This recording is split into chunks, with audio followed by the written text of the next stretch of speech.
Rosy here from rosypena.com, a sewing and style blog. Today I'm here with my November sewing makes. Welcome back to my subscribers and also welcome to any new viewers that I have. So I am going to kind of make this video a short one. I had a procedure done in my mouth, so it kind of feels a little bit funny as I talk.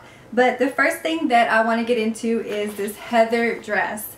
So this came out, I believe, towards the end of last month, and I immediately purchased it. As soon as I saw it on Lisa from Sew Over It, I had to purchase this pattern. And it's a PDF only pattern. The cost of it, I believe, for US was like around $8.50, so super inexpensive for a super great pattern. Let me see if you can see that. Let me go ahead and show you my version that I made.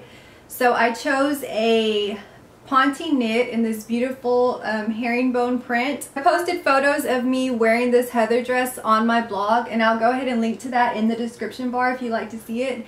But my favorite thing about this is the inseam pocket. So it has the seam detail in the front of the dress, and then it has pockets on either side, and I think it just added such a great detail to this dress, and also super comfortable. Super great pattern for the winter time. So the next item that I made this month was the Very Easy Vogue 8909, and this has been around for a while, but I'm just now getting to it. I've actually had it in my pattern stash for probably over a year now. So the view that I did was view B. It has this elasticated waist and also the elasticated around the ankles. And I was actually inspired by a post that I saw on the McCall Pattern Company Facebook group. So a lovely blogger made her version of this pants in a faux suede, and I actually had a faux suede in my stash, and I don't have a very big stash at all, but I just didn't know what to do with the faux suede, so it was kind of just hanging around. And as soon as I saw her post her faux suede version of the joggers, I knew immediately that I needed to make my own. So that's what I did, and I made it out of this dusty rose color. So the only thing that I did differently from the pattern is it says to purchase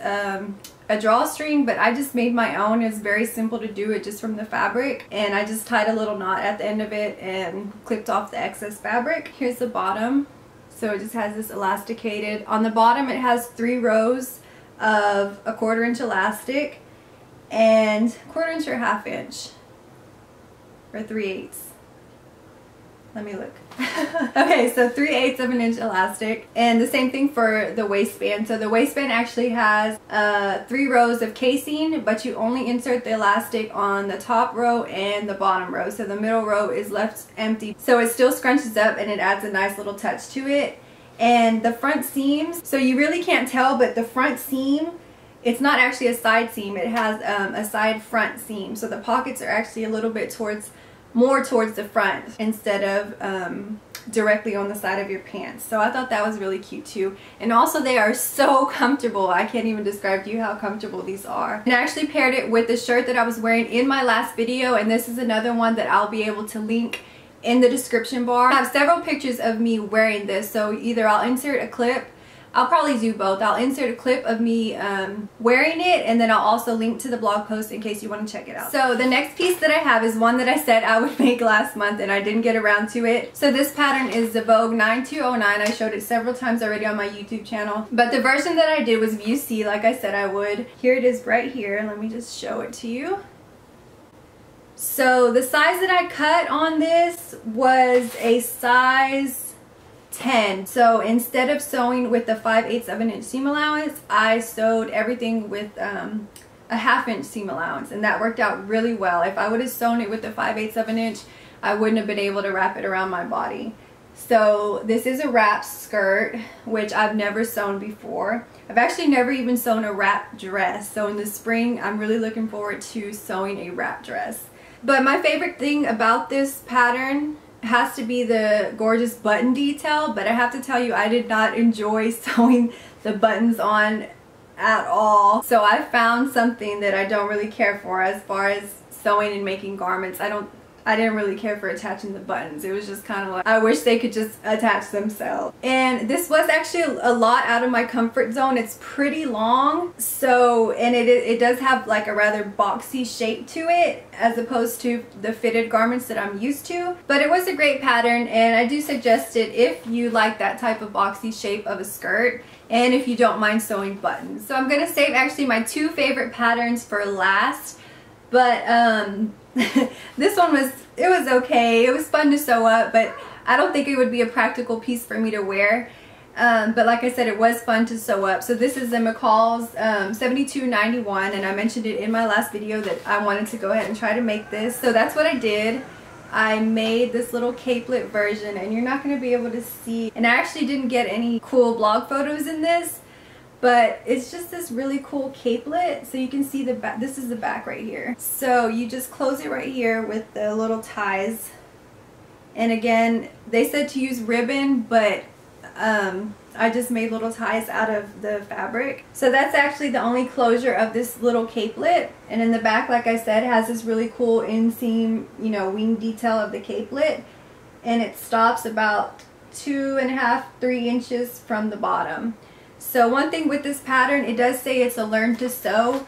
My only tip, I guess, for that would be to make sure you mark your notches or your markings very well. Other than that, it was a really cool and quick fun little pattern to sew up. And I also said that I would pair with that a pencil skirt. So I just made this really simple 2 darts in the back, an invisible zip.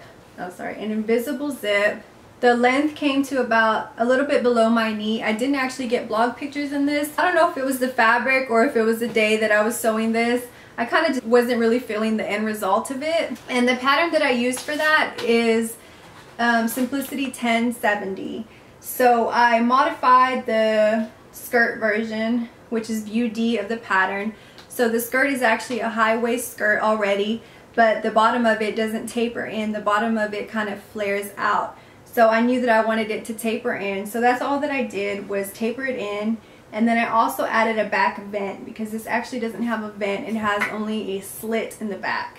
So those are the modifications that I did. And they were really quick and easy to do. One little tip for modifying patterns is just use something else. If you know you want to add a vent, go ahead and grab a skirt pattern that you already have that has a vent, and then you can basically just copy it and transfer it onto your new pattern that you're trying to make. So you don't actually have to start from scratch. You can borrow pieces from other patterns here and there. I actually think that's the easiest way to go if you want to play around with design or play around with your own little ideas that you have in your head. So speaking of borrowing patterns and adding them to others, I actually made a little mashup of Simplicity 1016 and Simplicity 8177. I do very highly recommend 8177. It has 3 wardrobe pieces to the pattern, and each of these wardrobe pieces I think would make great staple wardrobe pieces if you like this type of style. Personally, I do. So each of these pieces I could see made up as staple pieces in my wardrobe. So the look that I went for was the coat version. I've been wanting to sew a long coat or a long cardigan for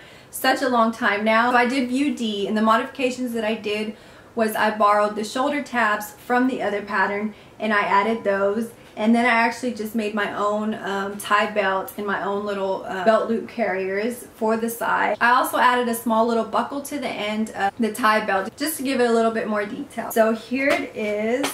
This is my coat. And you can see this is the shoulder tab detail that I was talking about. It was really easy to do, and it actually really fit perfectly to the shoulder. And then I did also add this just cute little button detail. And here is the back of it. And here's the little buckle that I was mentioning on the belt tie. So yeah, I'm so happy with the way that this turned out. I will try to insert a picture of this, but check it out on the blog. So many people really seem to love this jacket pattern, so check it out. I will link to all the patterns and everything that I talk about in this video. I will link to them on my blog post. So the last item that I have to share with you all is this Vogue 9198. I picked this pattern up this month. I had been eyeing it for a while, and I finally was able to get my hands on it. So this is Vogue 9198, and it's this super cute, kind of like a peasant style dress. Kind of has like a baby doll feel as well.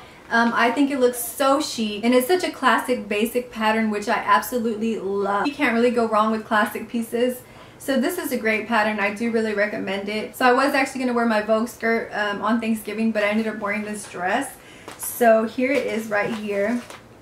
I picked a crepe sort of fabric, and it's just all black. I love the gather detail that it has under the front yoke and the long sleeves. It also has gathers right here towards the cuff. So this one only had 2 buttons on the pattern, which is really great because, like I said, I didn't really care for attaching buttons. but this one was a breeze. So then it just has an invisible zipper down the back. The only pictures that I actually have of this is of me and my daughters, but I'll go ahead and insert a clip so that you guys can get a little bit better of an idea of what it looks like. Like I said, my favorite part has to be this gathers along the front yoke. Also, I really love the length of this. It hit right at my knees and it kind of just has like a shift shape to it, so it's just very square. So you have to just sew these 2 hook and eyes at the back for the collar closure. So the zip stops right below the collar, and then you just add these 2 sets of hook and eyes. There was actually a lot of hand sewing that was involved with this, but I didn't mind it.